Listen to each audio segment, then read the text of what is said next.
Good morning বন্ধুরা, কেমন আছো সবাই? আশা করি সবাই ভালো আছো। আজকে থেকে আমি আমার ডেলি ব্লগ দেওয়া শুরু করলাম। তো আজ থেকে পাবে দেবস্মিতা ক্রিয়েশন অ্যান্ড ভিশনে প্রত্যেক দিন তোমরা একটা করে লং ভিডিও, মানে প্রত্যেক দিন ডেলি ব্লগ প্রত্যেক দিন তোমরা একটা করে পাবে। তো কেমন আছো আমাকে কমেন্ট করে জানাতে কিন্তু ভুলো না। এইদিকে দেখো ভাত বসিয়ে দিয়েছি। সকালবেলা মেয়েটার শরীরটা এমনিতেও ভালো নেই, তো ভাত বসিয়ে দিয়েছি। তারপরে দেখি কি করি, কালকে জন্মাষ্টমীর পুজো।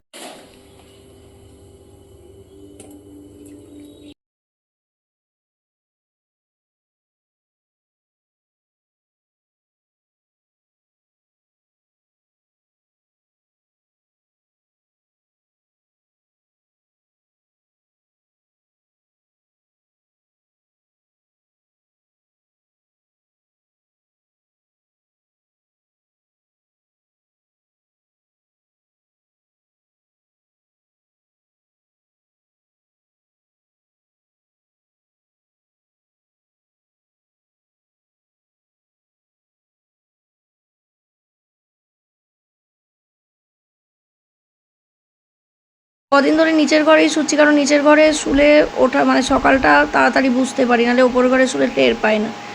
তো নিচেই শোয়া হচ্ছে। তো নিচের ঘরটা দেখো কি অবস্থা হয়ে আছে আমার। এই যে ঘরের ঝুলগুলো ঝেড়ে নিচ্ছি, দেখো চারিদিকে ঝুলগুলো ঝেড়ে নিচ্ছি। তারপরে দেখাচ্ছি কি করছি। আজকে রবিবার, ঝুল ঝাড়বো। এদিকে দেখো মেয়ে পড়ে বাড়ি চলে এসছে, আর টিভি চালিয়েছে, কার্টুন দেখছে।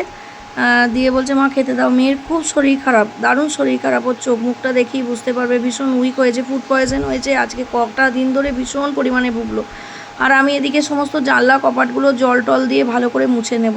আর কালকে যেহেতু জন্মাষ্টমী পুজো, দেখো সমস্ত বাসনপত্র ঠাকুরের নামাচ্ছি বাঙ্কার থেকে। খাটের ওপরে উঠে একটা চেয়ার দিয়ে বাঙ্কার থেকে নামাচ্ছি। যে এই করতে করতে মেয়ের ছোটোবেলাকার জামা পেয়ে গেছি। এটা 5-6 মাসের জামা।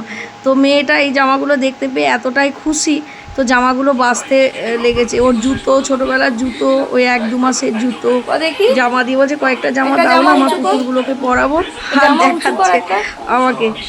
তো ও কয়েকটা জামা নিল, আর আমি কয়েকটা ছোটোবেলার এইগুলো স্মৃতি বলে আমি ভালো করে চুমুকে আদর করে সেগুলোকে আবার একটা জায়গায় তুলে রেখে দিলাম, যে ও যখন আরও বড় হবে, ওর যখন ছেলে মেয়ে হবে, তখন আমি দেখাবো।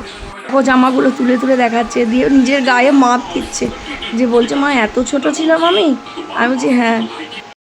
কালকে যেহেতু জন্মাষ্টমী পুজো, সব আস্তে আস্তে নামাচ্ছি আমি, কারণ না রেডি করে রাখলে, বাসন টাসন না মেজে রাখলে তো পারা যাবে না। আর এদিকে মেয়ে খেলতে বসে গেছে, ওর সমস্ত পুতুলগুলোকে ওর জামা টামা পরাচ্ছে। ও নিচে খেলতে বসেছে, আর ওর একটা ছোট্ট মতো ডায়েরি আছে, সেটাতে কী সব নোট করছে। ও সবসময় পেন খাতা নিয়েই বসে থাকে, ওর যখনই খেলা পেন খাতা।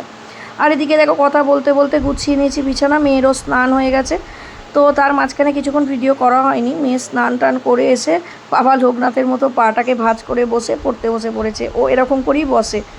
আর এদিকে দেখো এই জায়গাটাতে, আমি নিচের এই জায়গাটাতে পুজো করব, আর কি জন্মাষ্টমীর পুজো। ওপরে চলে এসেছি, ওপরেও গুছানো হয়ে গেছে আমার। যে সময়টা ভিডিও করিনি সেই সময়টা ওপরটা গুছিয়ে নিয়েছি। দেখো এটা ওপরে আমাদের পাশের একটা ঘর। এই ঘরটায় যখন কারেন্ট থাকে না, ইনভার্টারে চার্জ থাকে না, তখন এই ঘরটায় শুই। তার কারণ হচ্ছে এই ঘরটায় প্রচণ্ড হাওয়া দেয়, দুটো জানলা খুলে দিলে না প্রচণ্ড হাওয়া দেয়। তো এই ঘরটা কিন্তু খুব খোলামেলা, আমার ভীষণ ভালো লাগে। আর রঙটাও আমার ভীষণ পছন্দের রঙ। আর এটা হচ্ছে আমার একটা ভালোবাসার কর্নার, মানে বারান্দার একটা কর্নার, যেখানে অ্যাকোরিয়াম আছে। অ্যাকোরিয়ামের জলটা কমে গেছে, কালকে জলটাকে পাল্টে দেব। আর এটা হচ্ছে তার পাশের ঘরটা। এই ঘরটাতেও আমাদের যেমন নিচেও এসি আছে, এই ঘরটাতেও এসি আছে। ম্যাক্সিমাম টাইম নিচেও শুই, আবার ওপরেও শোয়া হয়। তো ওপরে বেশ কিছুদিন হলো শুচ্ছি না।